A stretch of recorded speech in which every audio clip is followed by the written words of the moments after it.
Professor doctor Mukesh Kher जी, IIT Delhi. Radhe Radhe Swami ji. Swami ji चरण स्पर्श। स्वामी जी, अहंकार क्या होता है, उसको कैसे पहचाने, कृपया बताएं। अपने में जब गुण दिखने लगे और दूसरों में दोष दिखने लगे तो जो गुण का भाव आया वो अभिमान है।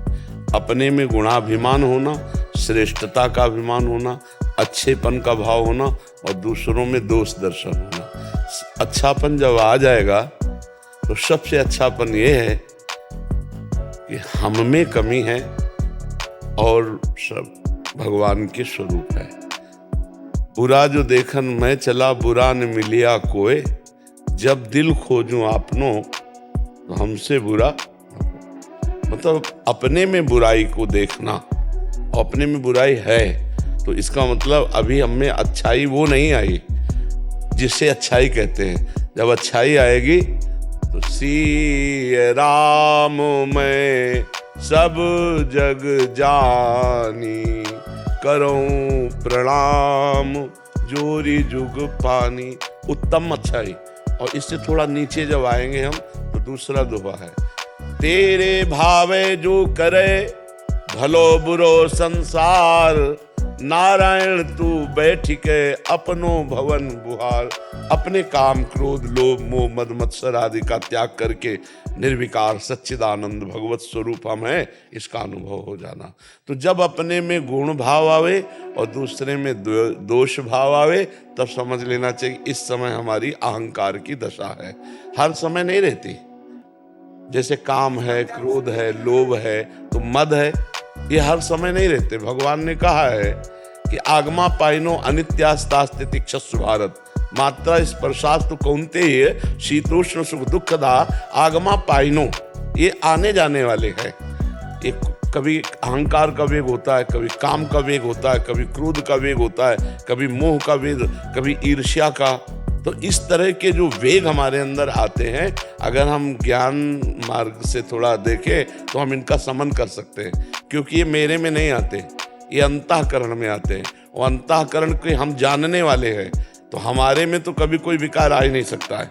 चेतन अमल, अमल माने निर्विकार, ईश्वरंस जीव अविनाशी, चेतन अमल सहज सुख राशि। हम मल को स्वीकार करते हैं। अंतःकरण में, शरीर में जो भी विकार आते हैं उनको मैं स्वीकार करता हूं कि ये मेरे में आए, तभी मैं पतित हो जाता हूं। नहीं तो शरीर और अंतःकरण और स्वभाव, स्थूल सूक्ष्म कारण, तीनों शरीर मेरे यात्रा के लिए है, लेकिन मैं नहीं हूं शरीर।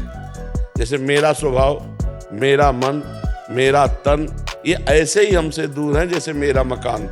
अज्ञान के कारण हम इतना तन्मय हो गए हैं कि शरीर और अंतःकरण के विकारों को हम अपने में देखते हैं। तो अहंकार की स्थिति बराबर नहीं रहती कि बराबर अहंकार भरा रहे। नहीं, आगमा पाइनो अनित्यास्तास्ते तिक्षस्व भारत, इनका वेग आता है और नष्ट हो जाता है।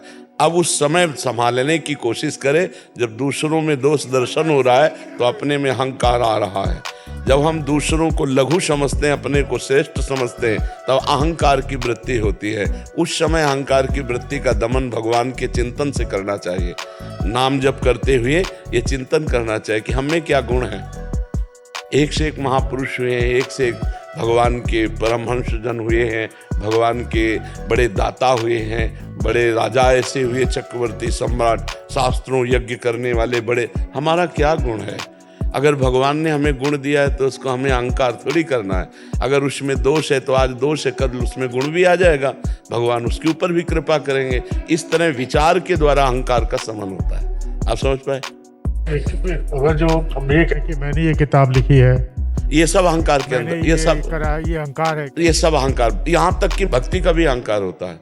तो भगवान ने कहा है कि भक्ति का भी अहंकार मैं नष्ट कर देता हूँ। जैसे नारद जी को अहंकार हुआ मैं काम विजयी, तो फिर आप चरित्र पढ़कर देख लीजिए, फिर आखिरकार काम ही काम सताने लगा और भगवान को शाप दे दिया। इतना काम से मोहित हो गए कि भगवान को शाप दे दिया।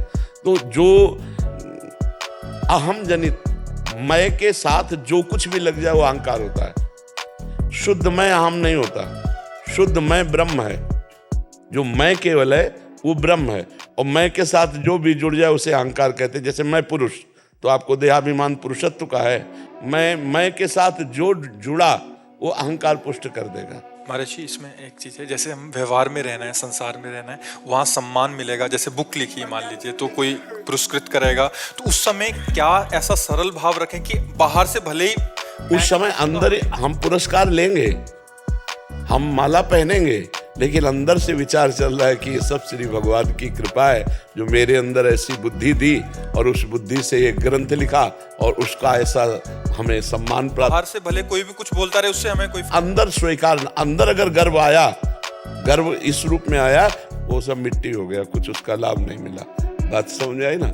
मैं के साथ जो भी प्राकृतिक जुड़ता है उसका गर्व होना, ये अहम कहलाता है। अस जन्मा जन्मा ही प्रभुता पाई जाए।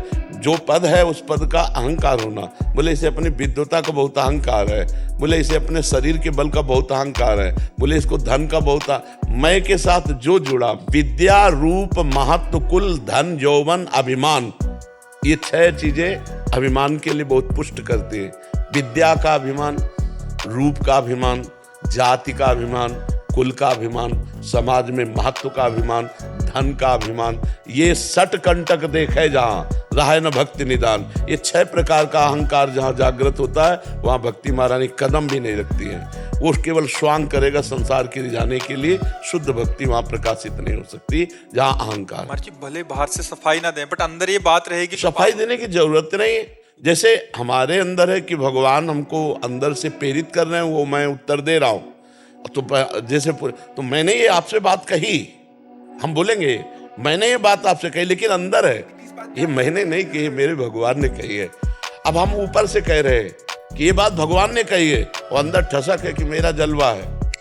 वो अंदर के देवर्षि नारद जी ने भी यही कहा भगवान से कि आपकी कृपा से मैं काम पर विजय प्राप्त की, लेकिन भगवान ने देखा शब्द बनावटी, अंदर से मैं कि काम विजयी हूँ, बात बिगड़ गई। और ऊपर से भले कह तुम काम विजयी हूं, अंदर से कि मेरे भगवान ने मुझे विजय दिलाई, कुछ नहीं बिगड़ने वाला है। तो अहम का स्वरूप बड़ा सूक्ष्म है और वो भगवान के भजन से ही छीन होता है, ऐसे नहीं छीन होता है। मतलब इतना प्रबल अहंकार हो जाता है। एक बार बाणासुर अपनी 2 भुजाओं से ताली बजा रहा था, भगवान शिव तांडव कर रहे थे, तो भगवान ने देखा ताल पे ताल मिला के बजा रहा है, तो 1000 भुजाएं दे दी, शास्त्र बाहु दे दिया। बाणासुर के पास 1000 भुजाएं भगवान शिव ने दी। अब 1000 भुजाओं की चुलबुली जिस पर्वत पे मारे चूर कर दे, कोई योद्धा लड़ने वाला नहीं, तो अब अहंकार आ गया कि मेरे जैसा कोई वीर नहीं। तो भगवान शिव के पास जाके कहा, जगत गुरु आपके सिवा कोई हमारी भुजाओं की खुजलाहट नहीं मिटा सकता, आओ। हंस दिया, इसलिए दिया कि हम ही ने तो पाला पोषा, बल दिया, और हम ही से भुजाएं ठोकरा है। बोले हमारे जैसे बलवान के द्वारा तुम्हारी भुजाओं की खुजलाहट मिटा दी जाएगी। तो जब उषा और अनिरुद्ध जी का प्रेम संबंध हुआ तो भगवान श्री कृष्ण ने चढ़ाई की और फिर सब भुजाएं सुदर्शन के द्वारा, तो जब 4 रह गई तो भगवान शिव आगे आके खड़े हो गए, बस। तो कहा प्रभु हम तो आपकी आज्ञा का पालन ही कर रहे हैं। तो अहम इतना प्रबल है कि अपने गुरुदेव से भी ताल ठोक सकता है, उन्हीं के द्वारा दी हुई विद्या से उन्हीं को नीचा दिखाने की कोशिश कर। अहम बहुत विचित्र है और बड़ा सूक्ष्म है, और अहम जिसके अंदर जागृत होता है वो जान नहीं पाता, वो वही जान पाता है जो भजन कर रहा है। भजन कर रहा है तो बीच में भजन आप बताता जाएगा कि इस समय आपके यहाँ अंदर अहंकार का वेग है, इस समय आपके अंदर काम का वेग है, इस समय आपके अंदर ईर्ष्या का वेग है। और भजन नहीं है तो बुद्धि मलिन होती है, वो निर्णय जल्दी नहीं कर पाती। हो सकता है वो बाद में निर्णय करे, यार तुम्हें अहंकार था तुम ऐसा बोल गए, वो बाद में लेकिन तत्काल निर्णय पवित्र बुद्धि करती है, और वो पवित्र बुद्धि होती ईश भजन सारथी सुजाना।